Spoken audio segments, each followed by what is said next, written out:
Joining me now is Daniel Lynn Brown. Daniel has served 15 years in a federal prison before being freed in April of 2020, thanks to the First Step Act, of which I was a huge proponent of, working with that, with Jared Kushner on that. By the way, I thought that was Jared's finest work in Trump 1.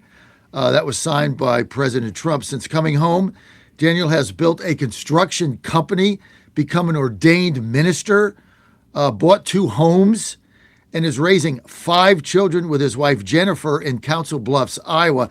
I was just there. We should have had John last week. I was in Iowa on my bus tour, Daniel. Despite doing everything right, Daniel was denied early termination of his federal supervision and spent 5 years tethered to a system that required a judge's permission for basic decisions, from traveling out of state, for work, to taking a family trip. He finally received early termination by earning credits in April 2025. Daniel now hires people coming home from prison and advocates, as I do, for the Safer Supervision Act so others do not face the same barrier that he does. Joining us now is Daniel Lynn Brown. Daniel, thanks for being with us. Hey, John, thank you for having me on. I sure appreciate the invite. Well, look, Daniel, I've been fighting this battle state by state. Now we're going federal.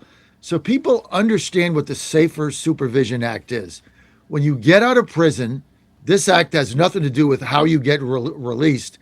You do your time, or you get paroled, you get out of prison, and then you have to be supervised by a parole officer.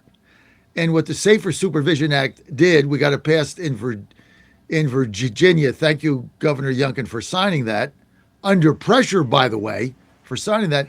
All it does is this: when you get out and you do all the right things, drug-free, alcohol-free, pass your test, with your family, have a job, then you earn credits, and to get you off of the supervised list, that you earn your way off, and then that parole officer can go focus on people that are not doing the right things and need the supervision.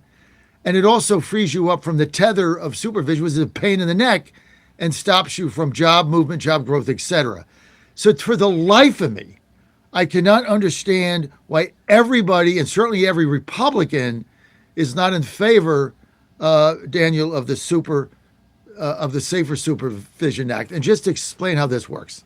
Yeah, John, you said it perfectly. When coming out of prison, so it doesn't open the doors of prison. It doesn't do anything with that. But coming home, it then allows the focus to be on reintegrating the prisoner into society and allowing them to be successful, and not to have the hindrance of reporting, asking for permission for me, literally crossing the street because I'm on a state line, right? And taking care of my family, moving jobs, getting professional certifications. All of this, when you're tethered to the system, it raises a flag. Mr. Brown is a federal supervised, still an inmate tethered to the federal system. And so the Safer Supervision Act fixes that, right? It's a common sense approach to allow these overloaded caseloads to be parsed down to where they need to be. And then all of those resources focused on the guys that need it, not like myself, right? The first day coming out, I got on a plane. They gave me $28 and a plane ticket and some pants that didn't fit me and said, "You're now free." And so that when you get home, there's no provision to give you a job. There's no provision to get you to your meetings. And I feel like that money can be better spent doing those things. And it's an earned credit system. Explain how that works. So it's an earned credit system off paper, right? So when you come home, you're drug free, you get a job, you maintain a job, and so they're hash marks, right? They mark it off.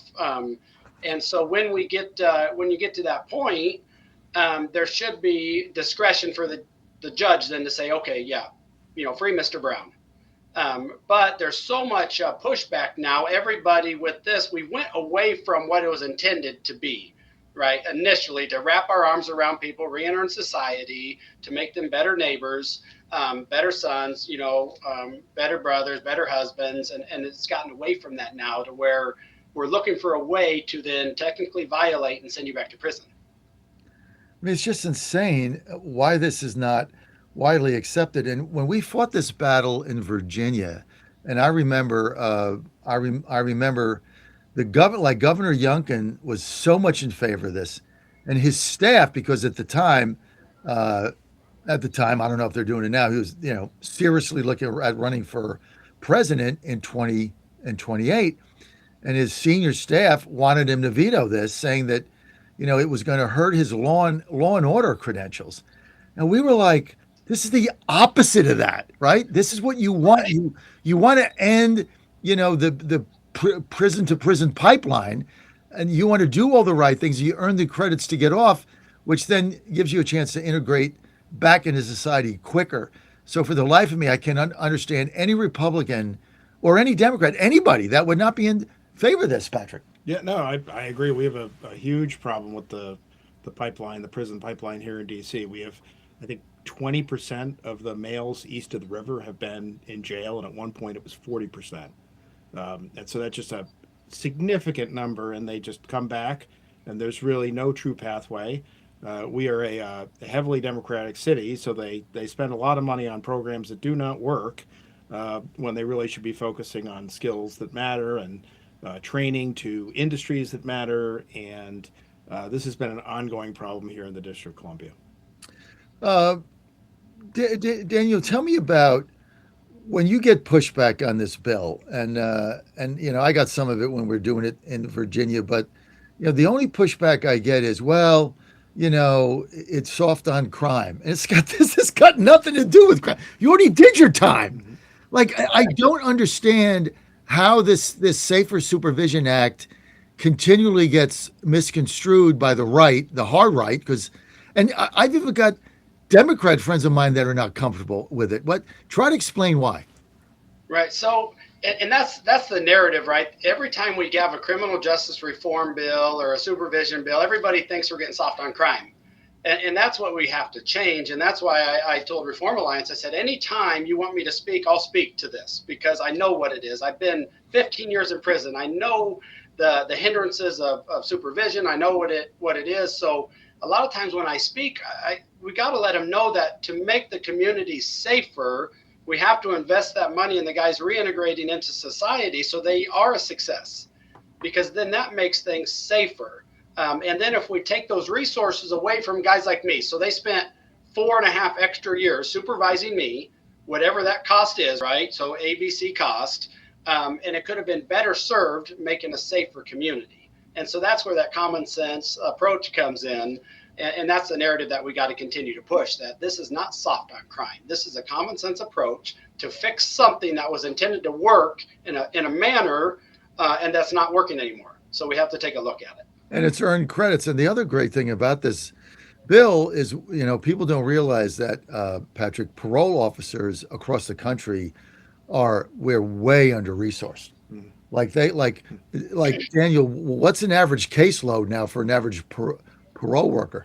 Right. So it's 100 plus. So it's more than double what was intended to be. So you think about that. You got one guy handling 100 people, right? He can't do it. He just can't do it. And so that's where it is, where this comes into where it gives that power back to the judge to say, look, let's let this man off of supervision. Let's untether him from the system and let him then flourish and grow and be a success. Like myself, right?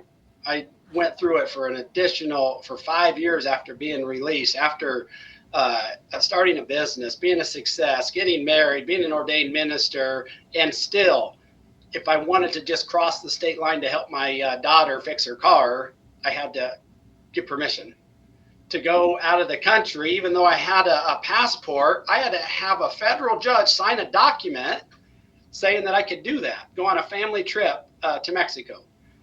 So those are some of the hindrances being tethered to the system there are.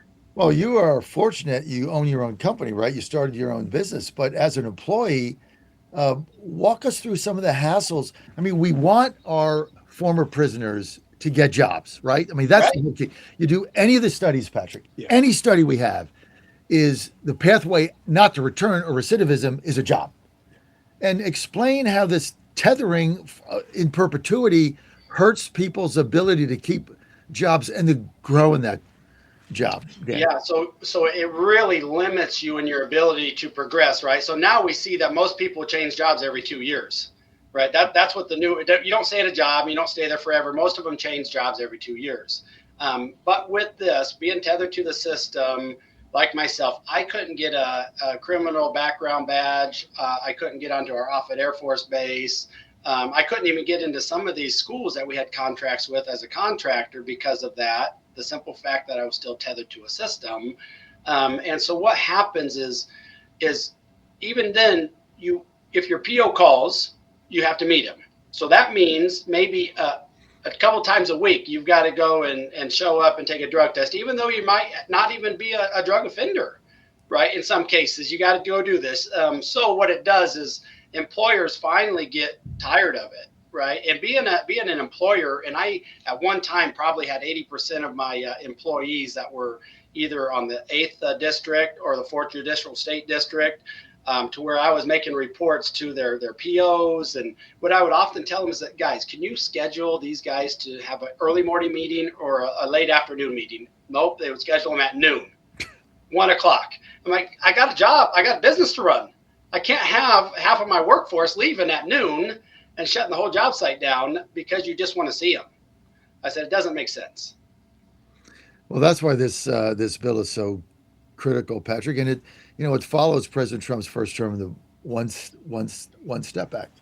Yeah, no, it's fantastic. So, I had a question. I know occasionally not occasionally, but often there's conflict between the business community and returning. In DC, we call folks who've been to prison returning citizens, so ex-offenders. But there's conflict in employment, and businesses want just a ton of disclosure.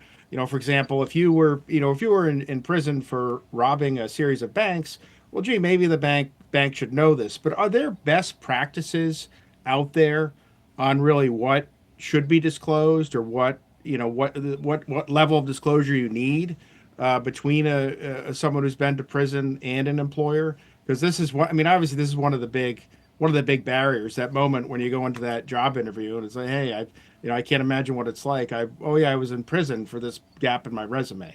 But are there best practices on disclosure? Yeah, and that's a great question. I often take that when guys come in and POs call me and say, "Hey, I've got a couple of guys that need jobs. This is what they're in for." Yeah. And what we need is that list that came out, right? Felon-friendly employers. They've got a list going in, and like myself, I understand, and I tell the guys when I'm interviewing them, I understand. Explain to me, be transparent about the struggles that you had in the past, and we know that you are not, defined by your past mistakes, and let's move forward. And a lot of that, I think, is given these and re-educating employers as to these gaps in employment. And like you said, and there's no one way and one fix to let employers know that, especially like you said, in the banking industry, there's some certain things that, yeah, if you have a financial crime, certainly you don't want them in the vault, right? At least for a certain amount of time. Yeah. I mean, we're gonna just be yeah. Truthful, right?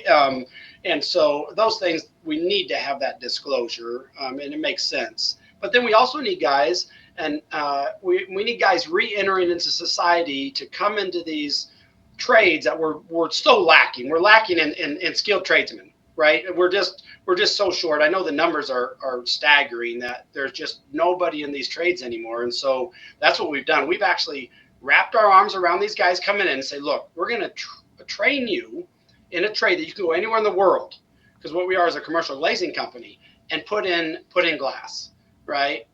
And we're going to do this, and you're going to be able to make a living wage, not scrambling for minimum wage, but 2, 3, 4 times what that minimum wage is, and we're going to train you to do that, right? We're going to buy you clothes, we're going to buy you your personal protective equipment, and we just need more of that. We need more of that to be smarter where we're putting our resources, but then also to build back into these companies that want to wrap their arms around these, returning citizens.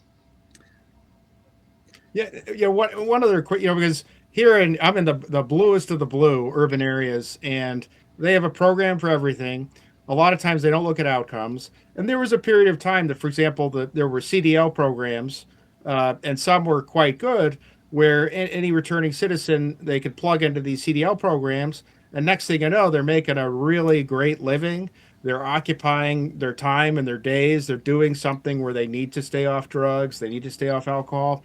But looking down the road, I mean, is there like any sort of an association or their groups that really focus in on what those trainings are and what because CDL, that was, I think we've, probably it's played its course, and especially with someone like, when we start to automate that whole process, that's gonna cut out the driver. But are there organizations that kind of focus in on what are the types of best training and skill sets that for returning citizens? Right, and so that's where we're lacking right now. There is not just one place where you can go. Like the CDL program is phenomenal. I hold a Class A CDL, and will continue to have that, just because at any time you can jump in a semi and earn a living, right? A great living. And so those programs, and that's really with the Safer Supervision Act, and starting to remove this money and reallocate it to where in prison, that's where it starts. And I oftentimes would talk to, Chamber of Commerce coming into prison and telling them that we need to start right here for these reentering citizens, because they're going to be your neighbors, and we want them to have jobs, and we want them to be a success. And those resources, I know that Reform Alliance has done a great job in trying to put all that together, and some of these things like the First Step Act, we see there was so much pushback, right? And that was I remember sitting in prison and watching them and President Trump saying, we're going to do this before you guys go home. We're going to pass this, right? And that's the same type of pressure we need on a bill like the Safer Supervision Act to really make a reform. We need them to put the pressure on and say, look, there's certain things that we need to do, and we need to do it now. Well, Daniel, you're doing God's work. You're an angel to so many that you're helping, and I really appreciate your coming on and helping us out get the Supervision Act passed, because it's an important piece of legislation. President Trump is behind it. He was his First Step Act made such a difference to so many lives, and so we thank you for that. You want to learn more information, go to safersupervision.com, safersupervision.com. Daniel, people want to follow you. You're kind of an interesting guy with tremendous great things now since your incarceration that you've done. How do people follow you? So anytime you Google Daniel Lynn Brown, right, and I'm very active with Reform Alliance. You can look at it. You can look at all the videos I've done with Iowa University and Drake University and all these op-eds that I've done. And I do that because, like you said, I've been given a chance, right? Trump gave me a second chance, and Jared Kushner and them guys, I cannot say it enough that if not for that, I would still be in prison until 2042. Tell you what, man. Right. So these stories like mine and so many other success stories, just get on there and see like what the guys are doing. Like Reform Alliance are doing a phenomenal job to bring all this together and highlight just what's broken and how we can fix it. Daniel Lynn Brown, thank you. Thank you for all you do. Thank you for coming on today. We're going to keep this fight up. Yes, I feel good about it. But it's tough to get anything through the Senate right now. It's all deadlocked, but we'll get there. Visit safersupervision.com to learn more and help. Safersupervision.com. And this segment was partially sponsored by the Reform Action Fund. Daniel, thanks for being with us. We'll see you soon. Keep us updated on what you're doing. For sure. Thank you. I appreciate it. All right. But that's going to wrap it here for the John Fredericks Media Network.